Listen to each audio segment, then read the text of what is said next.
we continue to start our year right in your presence, Lord God, in your guidance, Lord.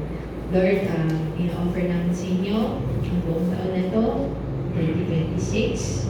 We pray and we declare blessing upon blessings, grace upon grace, O God, and your mercy and love throughout, Panginoon, sa buong taon na to.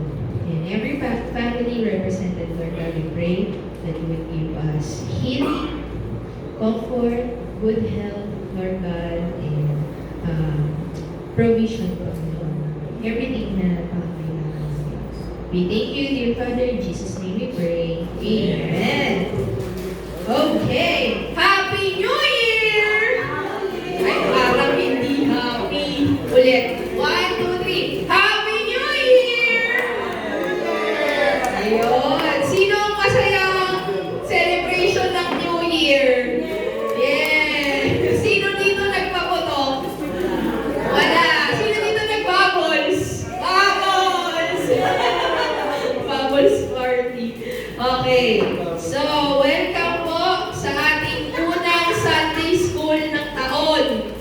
Okay. So, sabihin nyo nga po sa katabi nyo, sa left and right. Start the year right, kapatid.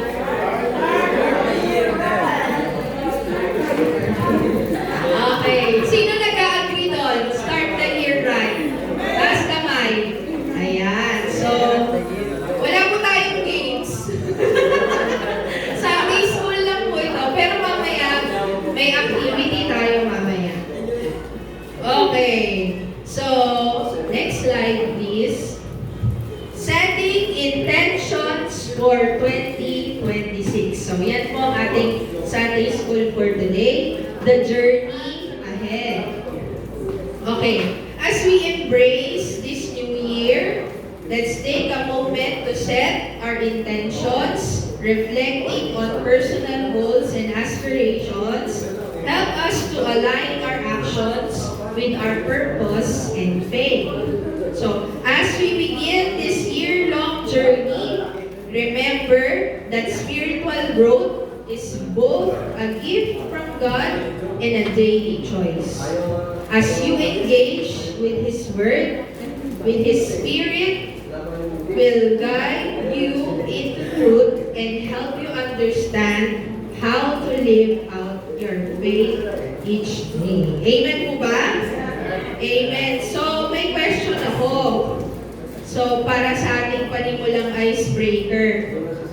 What is your hope from the new year in one word? So, kailangan ko at least dalawa. Sino po? One word lang. Ano yung hino-hope mo for this new year in one word? Roll call. Sige, mama. Evangelizing. Thank you. One more. Fruitful.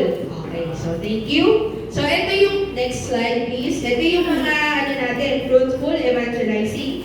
Meron din tayong growth. Ayan. Merong peace. Merong joy.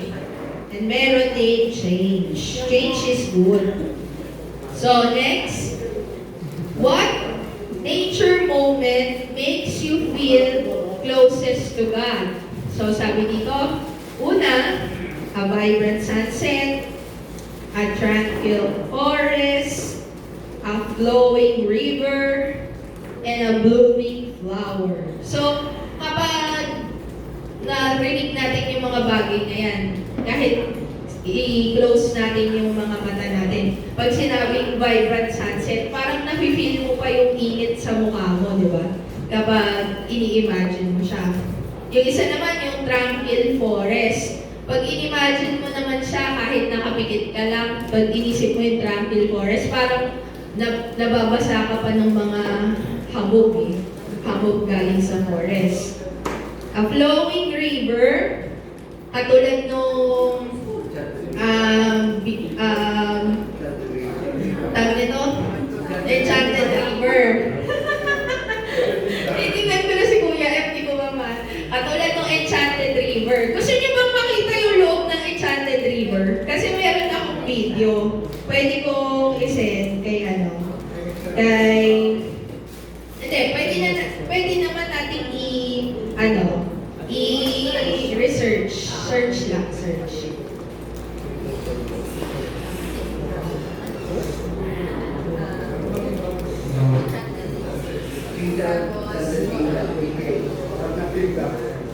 So, Enchanted River ha, hindi Enchanted Kingdom. Sabi dun sa video ko, kasama ko, kasi pumunta ako doon 2024 sa Bukidnon and sa Surigao, sa Butuan. Sa Butuan kami pumunta nun eh. And, nung pumunta kami na Enchanted River, nag-welcome ako, welcome to Enchanted River. Sabi ng mga kakilala ko, welcome to Enchanted Kingdom. Sabi ko, hindi pa ako uuwi. Malapit sa bahay namin yun. Sabi ko gano'n. So, ayan. Yan ang Enchanted River. Pag makita nyo, flowing po yan. And kaya yung dinidescribe ni Kuya F, kasi sa tuktok pa lang, kita mo na yung ilalim. Sa tuktok ka pa lang ng stairs, kasi may stairs yan dito eh. So, ayan, may stairs yan. Nasa ibabaw ka pa lang, kita mo na nagsiswimming yung mga isda. Para siyang aquarium. So nag-flowing river. Nag-swimming ba kayo doon? Pwede kasi mag-swimming doon, pero hanggang 12 lang. Hanggang 12 lang. Tapos pinapakain nila yung mga isda doon. So kapag in-imagine natin yan, ang ganda-ganda. So what more pa kaya yung perfect na mga river na ginawa ng Panginoon sa Garden of Eden, di ba? And next, a blooming flower. So kung makikita natin dito sa picture sa slide natin, yan, flowers. Kapag in-imagine natin yan, parang yung growth, yung bango ng flower, may imagine natin. So yun yung mga moments sa nature na napipil natin na close kay God. So importante din po yun na as we start the year right, magkaroon tayo ng organic counter sa paligid natin. Hindi lang sa four corners of the walls of our house or our home. So, next slide please. God creates with intention. Yan. Sabi po sa Genesis 1, verse 1 to 3, reveals that God's creation is purposeful. So each element is crafted with care, showcasing His ability to bring order from chaos. This encourages us to seek God's order in our lives. So, at si Lord talaga, intentional siya. So, an intentional God calls for intentional faith. So, to live daily, surrendered fully, and centered solely on Him. So, kung tayo ay merong very, very intentional na Panginoon, intentional siya sa love niya, intentional siya sa pagligtas sa kasalanan natin, intentional siya sa growth and sa fruitfulness na magkakaroon tayo during our time here on earth. Maging intentional din tayo to seek Him and follow Him and obeying Him. Kasi yun ang ating very purpose. Okay, next slide po. Creation reflect God's glory. Kasi di ba, unang month ng taon na naman, magpaplano na naman tayo, magsa-start na naman ulit tayo ng pagbabasa ng Bible. So, start na naman natin ng Genesis 1. So, ngayon, as we start, ano naman yung mga bagong ilo-look forward natin to learn? Yan. To learn and to read about God's creation and how to start our year by understanding how God created it for us. So, at ngayon din po ay January Bible Month, diba? Bible Month. So, maganda, we encourage na i-study natin yung Bible as start the year right. So creation reflects God's glory. Psalms 19 verse 1 beautifully illustrates how the heavens declare God's glory and the skies proclaim His handiwork. Every element of creation showcases His power, beauty, and meticulous care for our world. So, kung babasahin po natin yung buong chapter ng Psalms 19, makikita natin yung mga attribute ni God doon na He is wonderful, great creator, oh how wonder are your works, di ba? Nakalagay doon. So, dito makikita natin yung power ni God, yung beauty, and yung pagiging meticuloso niya sa lahat ng bagay. Kasi si God is a perfect God. Tayo, imperfect tayo because of sin. Pero kung wala yung sin, sabi nga ni Kuya F kanina, kasi wala yung presence ni God. Kaya tayo nasa darkness. Pero, kung yung presence ni God ay nasa atin, and si Jesus ay nasa atin, we are made perfect through Jesus Christ. Amen. So as God created us wonderfully and meticulously, full of purpose, let us live this year rightly as we begin this new season. Amen. Next slide. Jesus, the center of creation.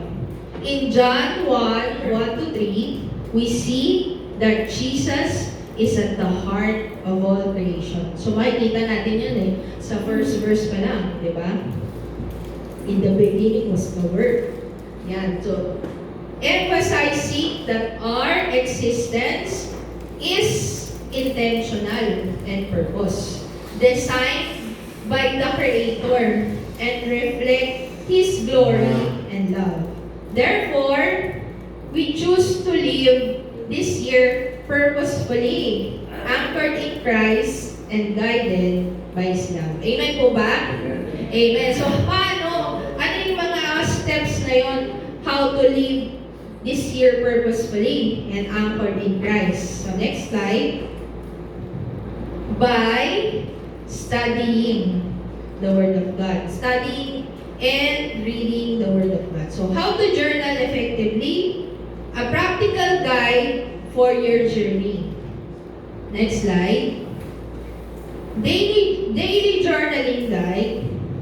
Scripture, identify a verse that resonates deeply today.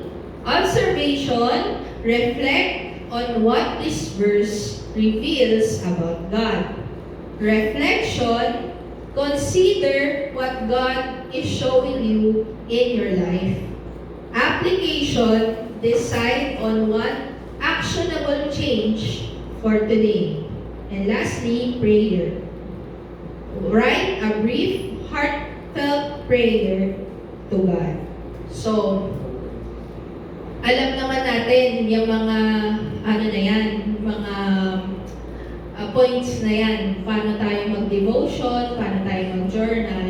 Pero isang fact lang po ha. Every person nakakapag-reflect through journaling. Every person. So, isa siya sa outlet to evaluate our emotions, to become spiritually connected, aligned to God. Bakit? Bakit every person? Kasi we are created by God. And we are spiritual beings din. So, nakikita niyo yung analogy. Kahit sa mundong ito, may mga taong nagjo-journal. May nakikita niyo na, Dear Diary, yan, Dear Ate Charo, Dear di ba ganun din yun eh? Same sila eh. Pero, iba lang yung sa atin. Yung sa atin, naka-point out kung sino talaga yung pinatutunguhan ng journal natin. At yun ay kay God, kay Jesus Christ. So, doon natin pinapatunguhan yung devotion natin. Kaya nga siya sinabing devotion. Devoted ka. Devoted ka to learn and to seek and to obey kung ano yung tinuturo sa atin ni Lord. So ito, itong daily journaling na to, hindi lang to pang din, kundi isa tong instruction para sa atin to live here on an imperfect world. Para tayo matrain and lumaban kasi hindi naman talaga tayo dito. Nilagay tayo dito ni Lord on a purpose na malaman natin kung sino siya. Kung sino siya sa buhay natin. And by seeking Him, by being intimate with Him, and by learning sa lahat ng mga sinabi niya sa atin, doon papasok yung ating mga devotions in our daily lives. Kaya, we suggest that we do it, meditate it, ano? Ulit, meditate it what? Day and night. Night and day. So, ibig sabihin, pag day and night, sa isang araw ba yun? Every day. Pag sinabing day and night, ibig sabihin, it includes day to day. So, naiintindihan mo ba? So, hindi siya, ano lang, seasonal, optional, or hindi siya as the Spirit leads. Ano lang siya, instructed to us day and night. Okay, next slide. Group reflection question. So, exploring God's intentional design for our lives. So, ito, question para sa atin to, para sa lahat. So, reflect on where you need God's creative order in your life. Who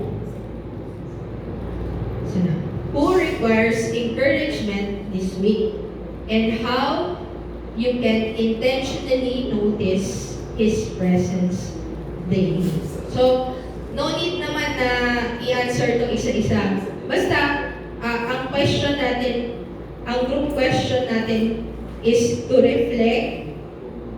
How can you reflect where you need God's creative order in your life? And who requires encouragement this week? And how can you intentionally notice God's presence daily?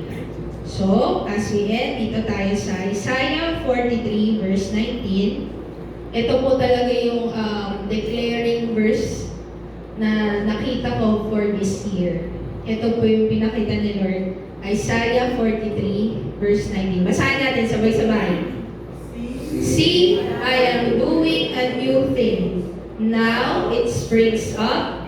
Do you not perceive it? I am making a way in the wilderness and streams in the wasteland. So, God is doing something new to us. And see, let us taste and see that the Lord is good this year. Amen? Amen. So this verse reminds us that God is constantly making things new in our lives. Embrace the fresh beginnings and opportunities this year brings as we trust in His divine plan and guidance. So, our last slide is walking together. Embrace this year with intention. Amen po ba? Amen. Amen. And as we end this, I will pass ito ating ang tawag nito, activity. Ayan, for you to keep. So, as we start the year, ang nakalagay po dyan is write your letter to God. Write your letter to God for this new year. And nandyan yung Bible reading plan nyo. Pwede nyo siyang i-shade kung anong book na kayo, book na natapos nyo. And kung mababasa nyo sa baba, pwede nyo yan siyang balikan sa end ng December 2026. So, yan nga, i-keep natin po yan ha, as we start our year, right? That us write this before our God. Then, meron tayo yung Bible reading progress natin sa katabi. Yan. Marami pa naman. Okay. So, ayun. Embrace this year with intention. Maging intentional po tayo sa pag-aaral ng salita ng Panginoon. Amen? Amen. Let us pray. Lord, salamat po sa time na to, sa natapos ng Sunday School. Lord, we offer to you our year as we start the year right. Panginoon, give us knowledge and wisdom and understanding and peace, O God, sa lahat ng gagawin in all aspects of our lives. Lord, may we continue to do it regularly in our lives, Panginoon. Alam namin na maraming distractions, especially in this fallen world, but we know you are greater and you are victorious. That's why we know that we are already victorious then, Panginoon, because we have you in our lives. And Panginoon, as we start this year, especially this month, naway mabasa po namin ang Bible, Panginoon. And lalo pa po namin matutunan ng lahat ng words nyo para sa amin. And maintindihan namin at maisabuhay, ma-apply po namin lahat dito, Panginoon. And as we start our week also, Panginoon, sa aming babalik kami sa aming mga trabaho, sa aming mga pag-aaral, sa lahat ng gagawin namin, Panginoon, kayo po maggabay sa bawat isa. We pray and declare blessing. We pray and declare your goodness over each and everyone's life. We thank you, Lord, sa lahat ng ginawa mo para sa amin and sa lahat pa ng gagawin mo para sa amin, Panginoon. At ino-offer namin to you, Lord God, yung buhay namin. May you continue to use us mightily for your glory and honor as long as we live. Amen. We thank you in Jesus' mighty name. Amen. Happy New Year!